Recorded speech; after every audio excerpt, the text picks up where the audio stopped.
मुंबईची लोकसंख्या ही सुमारे 2.5 कोटी इतकी आहे। मुंबईकरांनी वापरलेलं सांडपाणी हे मोठ्या प्रमाणावर समुद्रात सोडलं जात असतं। मात्र आता या सांडपाण्यावर प्रक्रिया केली जाणार आहे आणि त्यामुळे या पाण्याचा वापर पिण्याशिवाय इतर कारणांसाठी देखील करता येऊ शकणार आहे। या सगळ्या संदर्भातला हा एक विशेष रिपोर्ट पाहूया।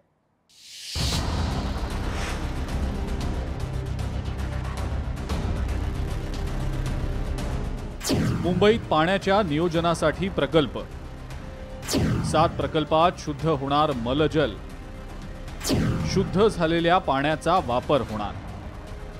मुंबई मायानगरी दररोज जेवढं पाणी पिते त्याच्या 80 ते 90% प्रदूषित पाणी हे समुद्रात सोडलं जातं।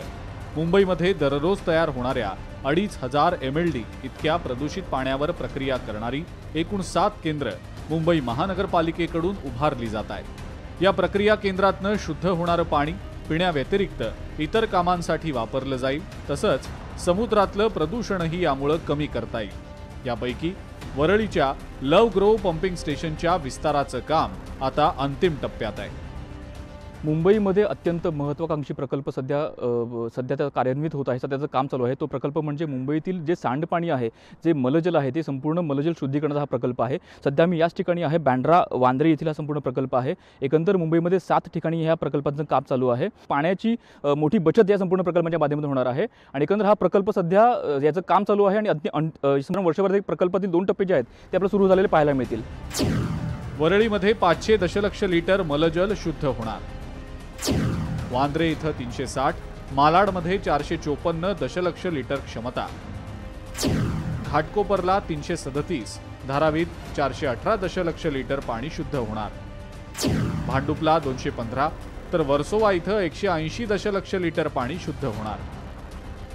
हे 7ही मलजल प्रक्रिया केंद्र मुंबईसाठी अत्यंत महत्त्वाचे ठरणार आहेत। मुंबईत निर्माण होणाऱ्या मलजलाचा वापर पिण्याशिवाय इतर कारणांसाठी होऊ शकणार आहे।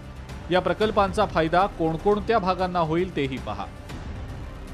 भायखळा, पेडर रोड, गावदेवी, हाजी अली, प्रभादेवी, दादर, वरळी, माहीम, वांद्रे, खेरवाडी, वांद्रे कुर्ला संकुल, सांताक्रूज, माटुंगा, वडाळा, शीव, अंधेरी, वर्सोवा, विलेपार्ले, जुहू, ओशिवरा, दहिसर, बोरिवली, कांदिवली, मालाड, गोरेगाव, घाटकोपर, मानखुर्द, गोवंडी, चेंबूर, भांडूप, विक्रोळी, कांजूरमार्ग, मुलुंड या परिसरांना फायदा होणार आहे। हे जे प्रकल्पाची जी कपॅसिटी आपण ठरवलेली आहे, ही मागील सर्व लोकसंख्येचा आणि इंटरपोलेशनचा अभ्यास करून आपण ठरवलेली आहे आणि सध्याच्या आपण जे प्रकल्पाचं नियोजन आहे ते साधारणतः 2051 सालापर्यंत ह्याची कपॅसिटी कुठली कमतरता भासणार नाही असं आपलं प्लॅनिंग आहे।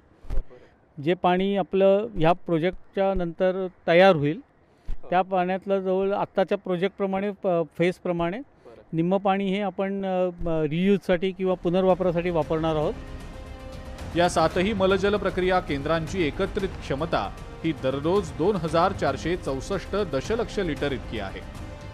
360 MLDचा प्लांट आहे, त्यापैकी 180 MLD म्हणजे 50% पाणी आपण रियूजसाठी वापरण्याची व्यवस्था करणार आहोत। ते जर रियूजसाठी वापरलं गेलं तर आपल्या पिण्याच्या पाण्याची बचत होणार आहे। कायमस्वरूपी हा प्रकल्प सुरू असणार आहे। आपण सध्याच्या कॉन्ट्रॅक्टमध्ये 15 वर्ष बांधल्यानंतर 15 वर्ष कंत्राटदारानेच तो चालवायचा आहे अशी व्यवस्था केलेली आहे, पण त्याच्यानंतर तो आपल्याला हस्तांतरित होईल आणि नंतर महापालिका तो चालवणार आहे। एकीकडे समुद्राचं पाणी गोडं करण्याचा प्रकल्प उभारला जातोय, तर दुसरीकडे सांडपाण्यावर सुद्धा प्रक्रिया होणार आहे। हे सांडपाणी शुद्ध करून जर ते वापरलं गेलं तर मुंबईला पाणी पुरवठा करणाऱ्या 3 ते 4 धरणां इतका पाणीसाठा या प्रकल्पातून मिळेल। त्यामुळे मुंबईमध्ये पिण्याच्या पाण्याची मोठी बचत होऊ शकेल। 2051 पर्यंत मुंबईकरांचं जे सांडपाणी असेल ते सांडपाणी शुद्ध करून पुनर्वापरासाठी हे पाणी संपूर्ण वापर देणार अशा प्रकारे संपूर्ण हा प्रकल्प आहे आणि अत्यंत महत्त्वाचा हा प्रकल्प मुंबईकरांच्या सेवेत अगदीच वर्षभरामध्ये रुजू होईल अशा प्रकारे अपेक्षा सध्या व्यक्त केली जात आहे। कॅमेरामन निकेश मोरेसह भूषण शिंदे, लोकशाही मराठी, मुंबई। लोकशाही मराठी ऐका, पहा, जागरूक रहा।